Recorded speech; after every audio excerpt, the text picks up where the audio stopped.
Венес бол Италийн хойд хэсэгт орших усан дээр байгуулагдсан дэлхийн хамгийн өвөрмөц хотуудын нэг юм.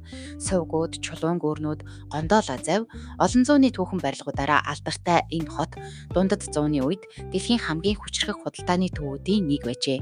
Венец нь зөвхөн үзэсгэлэнт хотуудыг буй алдарт аялагч Марко Пологийн төрсөн нутаг гэдгээрээ түүхэнд онцгой байр суурь эзэлдэг.